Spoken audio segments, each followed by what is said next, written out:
Salutacions, saludos, benvinguts, bienvenidos al Sapiens. Les habla su amigo Ferran Prat.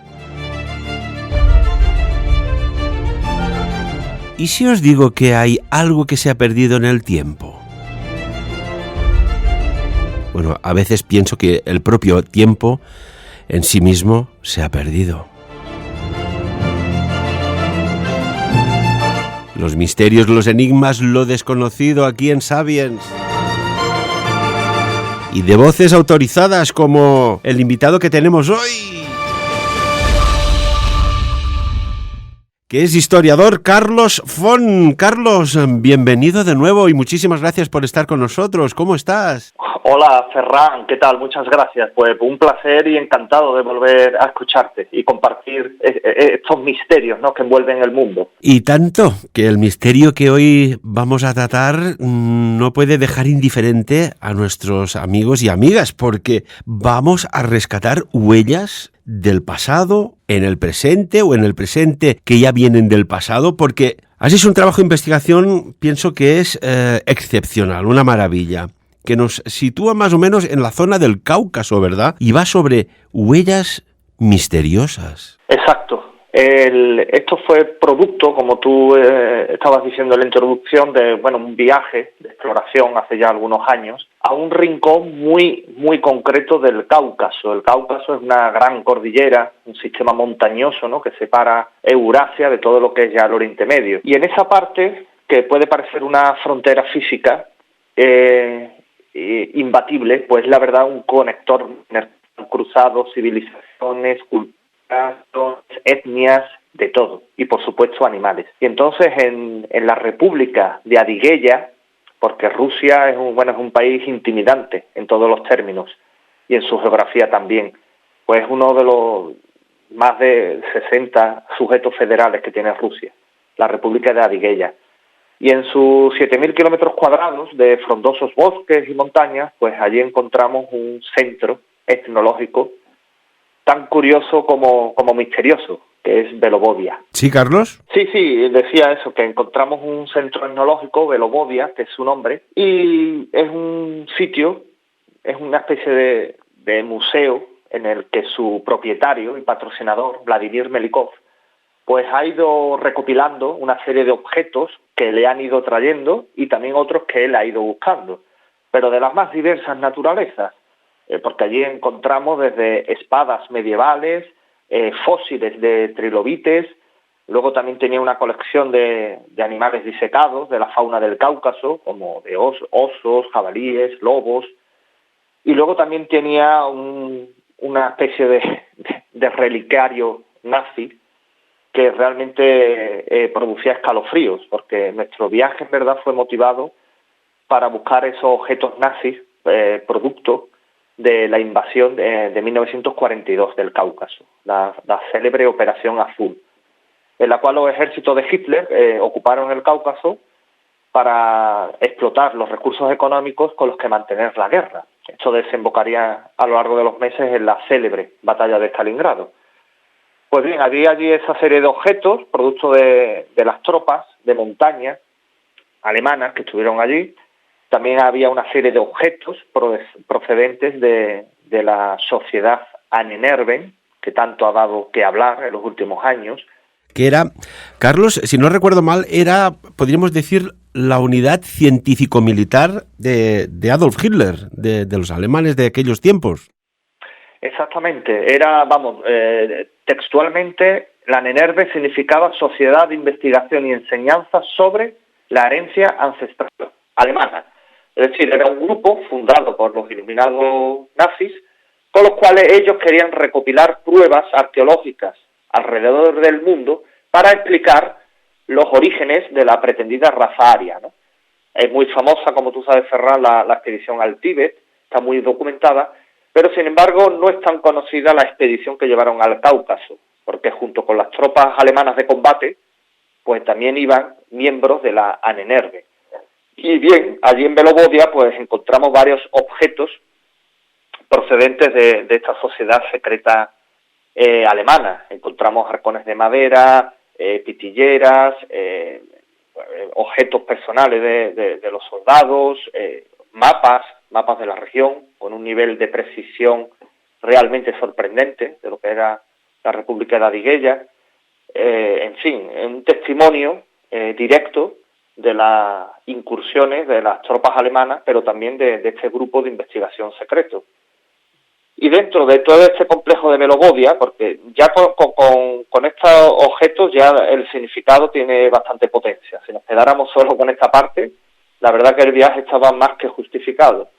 Pero la gran sorpresa es cuando pasamos a otra sala, la cual no conocíamos ni teníamos documentada, en la cual pues había, como me he referido antes, un montón de fósiles recopilados, animales disecados, y entonces vimos en una pared una serie de moldes de huellas inusitadamente grandes. Me captó mi atención un raudo y me acerqué a ellas. Estaban enmarcadas en la pared y claro, ahí empezó un poco el desentrañamiento del misterio, porque eran unas huellas muy grandes, un promedio de entre 38 y 45 centímetros de largo, o sea, una barbaridad. Estaríamos hablando aproximadamente, para que nuestros amigos y amigas se hagan una idea, huellas de un par de palmos. Sí, y luego el arco de anchura igualmente amplio, entre 18 y 21 centímetros. Había varias huellas, algunas eran un poco, levemente más pequeñas que otras,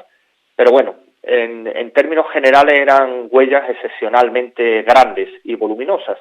Y yo creo que lo que realmente te estremece no era ver el tamaño de las huellas, sino que eran similarmente parecidas a las humanas. Se podía distinguir perfectamente la planta, el talón y los dedos. Incluso la marca de las uñas, ¿no?, desgastadas por el paso del tiempo y del uso, se podían observar en estos moldes. Y estaba claro que la criatura o el ser que ha producido esas huellas era un plantígrado, puesto que pisaba con toda la planta del pie, pero desde luego un ser descomunalmente grande.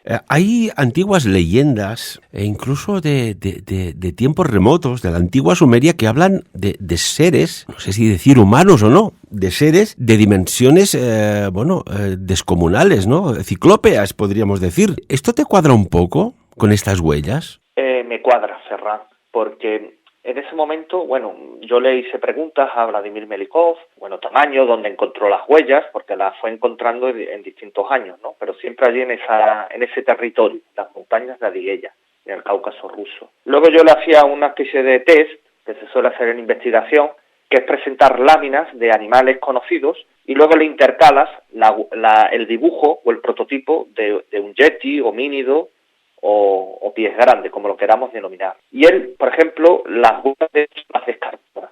Él decía que no, que eso no podía ser un oso. Porque tú sabes también que la leyenda del Yeti se ha agrietado un poco en estas décadas, sobre todo en el caso del Himalaya, donde ha cobrado fuerza la teoría del oso, ¿no?, de que hay una especie de oso desconocido detrás del mito del Yeti. Pero respondiendo a tu pregunta de los gigantes, yo empecé un poco a relacionar las pistas que tuviera algo que ver alrededor de este hallazgo allí en este rincón del Cáucaso.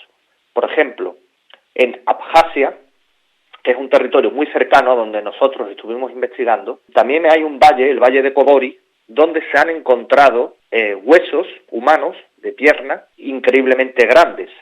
Hace unos pocos años se encontró el hueso de una pierna de una longitud aproximada de 1,5 metros, o sea, 1,50 metros. De hecho, se le llama popularmente como el Valle de los Gigantes. En Abjasia estuvimos, lo que pasa es que por falta de tiempo solo pudimos explorar la costa, las ciudades costeras, como Sujumi, y luego entramos en el interior a Ochamchira. Pero no pudimos entrar más al interior, que es donde queríamos comprobar estas historias de gigantes que se habían encontrado en el Valle de Kodori. Y luego también, Ferran, yo creo que hay que añadir un poco, ¿no?, en todo este puzzle, ¿no?, de la evolución humana, que casualmente, siempre que existen estas leyendas de gigantes, de hombres bestias, de hombres reliquia, como los llamaba Jordi Magranet, siempre suele haber un yacimiento paleontológico cerca. Es decir, se han encontrado huesos o restos de hombres primitivos de la prehistoria. O sea, no es casual. Y en la misma Georgia, que está muy cerca de donde nosotros estuvimos, allí se han encontrado los restos del Homo georgico, es decir, del hombre de Manisi, que era un homínido de hace unos 1,8 millones de años aproximadamente, una estatura de 1,5 metros y bueno, una capacidad craneal de casi 700, ¿no?, centímetros cúbicos. Es decir, un homínido primitivo, comprobado sus restos, su existencia y su vivencia en esta región del Cáucaso. Por tanto, yo creo que todas estas leyendas, relatos, cuentos sobre hombres bestias, hombres gigantes, pues tienen una base real muy, muy creíble. Impresionante. Bueno, siempre hemos oído hablar, yo cuando era chiquitín ya, recuerdo en programas del doctor Jiménez del Oso, que se hablaba del Bigfoot, ¿no? Del pie grande en los bosques profundos de Estados Unidos, pero también se hablaba del Yeti, del abominable hombre de las nieves en la cordillera del Himalaya. ¿Qué opinas? Pues la verdad que has puesto el dedo en la llaga, porque se suele generalizar, o sea, todas estas historias de hombres bestias, de humanoides, y siempre se suele meter todos los avistamientos y especímenes en el mismo saco. Quiero decir, que el Yeti del Himalaya, de Bután, del Cáucaso, del Pamir, de Yakutia, que está en la Siberia profunda, del Altai, y yo creo que ahí es donde un poco erramos, que hay que ir poniendo unos diques de contención, puesto que yo creo que no son las mismas criaturas según la zona geográfica. En el caso del Himalaya, para no extenderme demasiado, se ha llegado a conclusiones muy fehacientes de que hay una especie de oso desconocido detrás del mito del Yeti, porque el mito del Yeti es antiguo, pero bueno, digamos que saltó un poco a la palestra pública a raíz de la fotografía de Eric Shipton, un alpinista británico, en 1951. Esa fotografía de la huella impresa en la nieve que dio la vuelta al mundo. A partir de ahí se creó una especie de yetimanía, por decirlo de alguna manera, y siempre se habló de un homínido gigante, de incluso un descendiente del hombre de Neandertal, viviendo en el Himalaya. Y en este caso, repito, quiero acotarlo concretamente en esta zona geográfica, creo que se ha perpetuado, ¿no?, una imagen errónea, porque realmente creo que hay un animal salvaje detrás de esa leyenda del Yeti en el Himalaya. De hecho, resumiendo mucho, porque bueno, están los testimonios de las personas, de los nativos, de los alpinistas, sobre todo huellas impresas, pero también restos de pelo. Es decir, cuando hablamos de pelo, ya estamos hablando de una prueba orgánica. Quiero decir, ahí no cabe la interpretación. Entonces hubo un estudio muy sólido, hace poco, capitaneado por Brian Sykes de la Universidad de Oxford, que recogió una serie de muestras de pelo de todos los pretendidos yetis que le iban enviando esas pruebas. Y después de arduos análisis genéticos, pues se llegó a la conclusión de que las muestras de pelo pertenecían a un oso. Es verdad que era un tipo de oso con un ADN un poco especial. O sea que aquellas famosas huellas que parecían de un animal, bueno, o de un ser homínido por su caminar vertical, eran de un oso. En el caso del Himalaya, insisto, en el caso del Himalaya, o sea, lo que es la parte de Nepal, sobre todo, incluso parte del Tíbet, también se está estudiando el caso de Bután, se llegó a la conclusión de que era un oso. Y repito, a base de las pruebas genéticas que aportaban los pelos.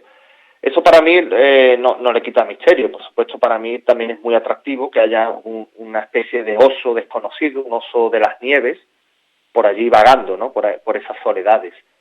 Y aquí, pues, un pequeño apunte, si me permites, en Altai, hice yo un viaje en 2016, y me acuerdo que estuvimos allí también en un viaje de exploración por las montañas Altai. Las montañas Altai están en frontera entre Rusia, Kazajistán, Mongolia y China. Nosotros estuvimos en la parte rusa.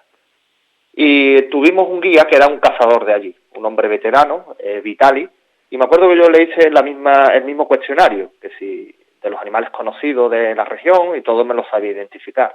Y cuando tú le enseñabas el prototipo de una especie de hombre salvaje o de yeti, él se reía un poco y él negaba su existencia. Y él me explicaba la teoría del oso, que él decía que muchas veces los cazadores o los viandantes que van por el bosque, cuando se encuentran con un oso, el oso está de pie y el oso los está observando antes de que tú te des cuenta de que él está ahí. Entonces, claro, nosotros somos animales bípedos, entonces al ver una figura bípeda sobre dos patas, mirándote de frente en un principio, tu cerebro no lo capta bien, no lo identifica bien. También puede influir el cansancio, la altitud, bueno, y entonces la luz, porque muchos de estos encuentros se suelen acaecer al atardecer. Entonces él me explicaba con estos argumentos tan simples, ¿no?, pero también muy naturales, de que el oso pardo, pues, en cierta manera, pues se encontraba detrás de la leyenda del Yeti. Entonces tú creías haber visto un monstruo o un Yeti peludo, bípedo, entonces en verdad lo que estabas contemplando era un oso. Bueno, hay un dato, si no recuerdo mal, rondaba el año 1925, había un geólogo, Nikolaos Tomfazis, concretamente, dice que vio una extraña criatura, lo decía así, a unos aproximadamente 5 metros, cerca del glaciar Zemu. Y dijo textualmente, vi a la criatura a unos 200 metros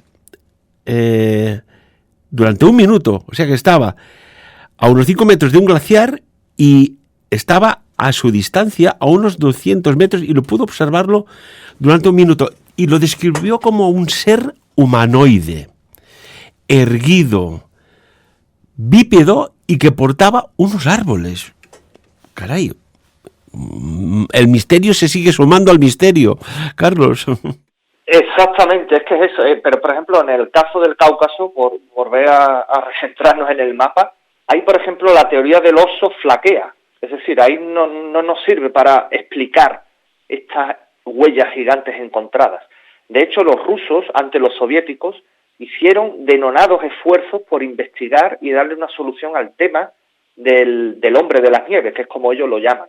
De hecho, Ferran, se creó incluso en la misma Unión Soviética una comisión de estudios específicamente para tratar el hombre de las nieves. Incluso Boris Pornev, que fue una eminencia del Instituto Antropológico de Moscú, él fue el de los que más pruebas recogieron para explicar la existencia del hombre de las nieves en Rusia.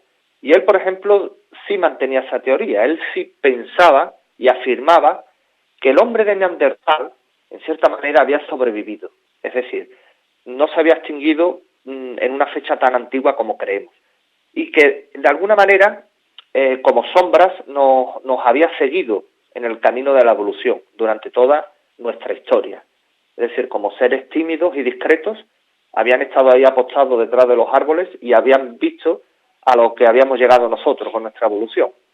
Pero él sostenía eso, de que no se habían llegado a extinguir del todo, y que quedaban unas poblaciones remanentes de los hombres reliquias, que es como los llamaba, en algunas zonas muy concretas de Asia, como el Cáucaso, Pamir, el Asia Central y demás. Luego también tenemos unas pruebas históricas, por ejemplo, Ferran, y repito, y disculpa que sea tan insistente, pero es que la zona del Cáucaso es un hervidero ahí de teorías. Pero en 1941, ahí tenemos un testimonio histórico muy, muy valioso, que fue el del teniente coronel Karapetyan. O sea, estamos hablando del servicio médico del Ejército Rojo, es decir, un hombre con una formación médica y, por tanto, no un aficionado. Y en el año 41, en plena Segunda Guerra Mundial, le trajeron un hombre salvaje que habían capturado los soldados en el Dagestán, que es una república del Cáucaso en la vertiente oriental, la que tiene ribera con el mar Caspio. Y la descripción de ese ser, de ese homínido, la tenemos al completo. Él la describía como un hombre de 1,80 m, muy corpulento, fuerte y con una musculatura muy prominente y sobre todo el cuerpo esto de pelo largo y sedoso, decía. Y ya lo que realmente te estremece al leer esta descripción es que se intentaba darle Pablo de que era un hombre, primitivo, pero un hombre. Cuando llega al final, dice que se atrevió a mirarle a la cara, a los ojos, y se dio cuenta que los ojos de esa criatura no le decían nada, que los tenía como vacíos, y que eran claramente los ojos de un animal. Caray, ¿no serían ojos así como oscuros, un poco almendrados? Él se refería... Pregunto. Como vacío, quiero decir, una persona, independientemente de su etnia, o lógicamente tiene unos caracteres universales, ¿no?, que nos hace humanos. Pero él la descripción la realizaba como un hombre primitivo, en su complexión, altura, fisonomía. Claro, tú te vas llevando por ese carril, ¿no?, del humano primitivo, pero luego cuando te dice no era de humano, era de un animal, es decir, como alguien que es carente, ¿no?, de razón, es lo que decíamos antes, es el misterio dentro del misterio, envuelto en el enigma. Entonces volvemos otra vez al principio. Es que yo lo que creo que la frontera entre lo que es un animal salvaje y un humano primitivo es tan frágil que ahí es donde un poquito nos perdemos. Es lo que se llamó en el siglo XIX el eslabón perdido, ¿no? Ese ser, ¿no?, cuyo descubrimiento vendría a resolver no pocos problemas. Bueno, hay una teoría muy curiosa. Bueno, antes de la teoría curiosa, si volvemos al Cáucaso, yo recuerdo haber leído en algún rotativo traducido ruso de que se encontró, no sé si en la zona de Armenia o por allí, unos extraños cráneos que parecen, no sé, recubiertos de células y piel, podrían ser más o menos humanos, pero es que dan o daban el aspecto de ser cráneos de animales o seres no humanos y tampoco animales, muy extraños. No sé si conoces el caso de esos extraños cráneos que cuando has mencionado la Nenerve, que también toparon con ellos. Exactamente, es que todos son ribetes de la misma historia. Esos cráneos los pudimos ver allí también, es la misma zona. Estamos en Belovodia. Por eso te decía que es una zona con tantos secretos y tantas maravillas, porque aparte de las huellas y dentro de los hechos nazis, Vladimir Melikov, en su centro de Belovodia, también custodia ese par de cráneos a los que tú haces referencia.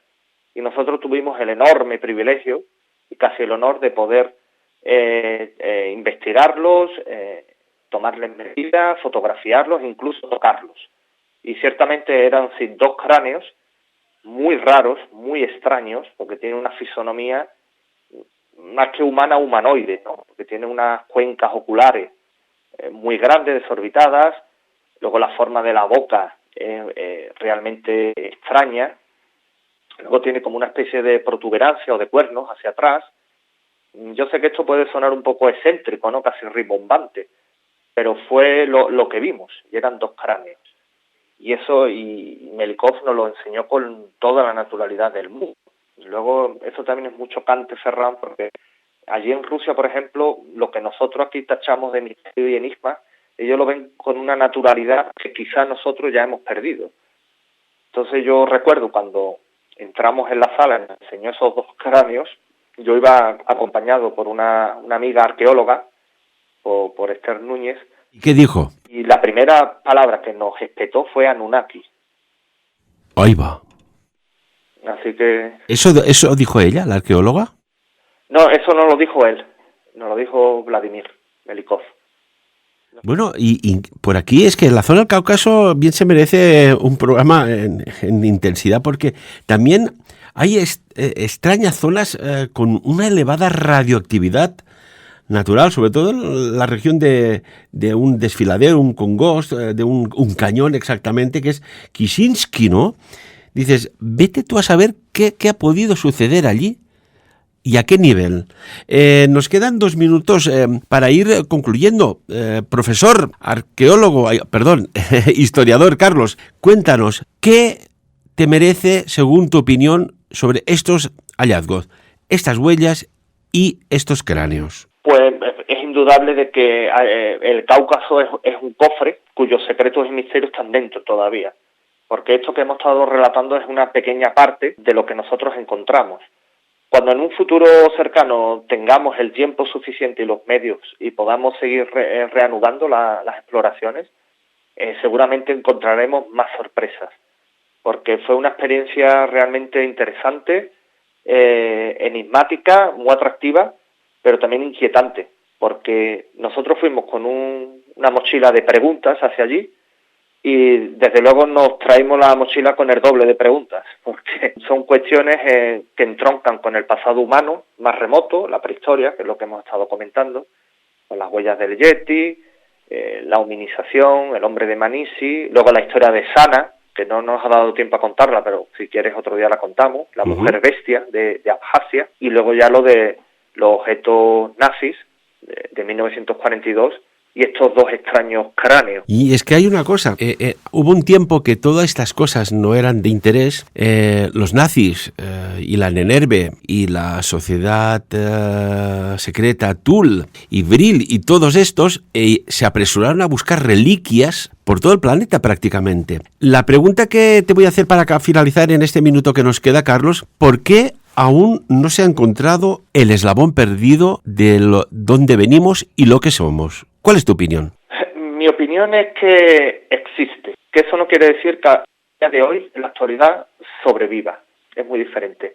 Pero yo estoy seguro que en zonas muy remotas del planeta y muy concretas, véase el Cáucaso, véase el sureste asiático, las selvas de Indochina, ahí hasta tiempos muy recientes vagaban bípedos y homínidos primitivos, que nos podían haber dado respuestas muy claras sobre nuestro propio origen. Y concluyendo, pues que la naturaleza todavía pues alberga bastantes secretos y ponen en entredicho nuestra pretendida arrogancia, ¿no? Nuestro dominio sobre la naturaleza. Y tanto que sí. Carlos Font, historiador, como siempre, muchas gracias por aproximarnos, darnos un poco más de sentido al misterio, porque yo siempre he pensado, Carlos, que la verdad no puede ser ocultada toda la vida.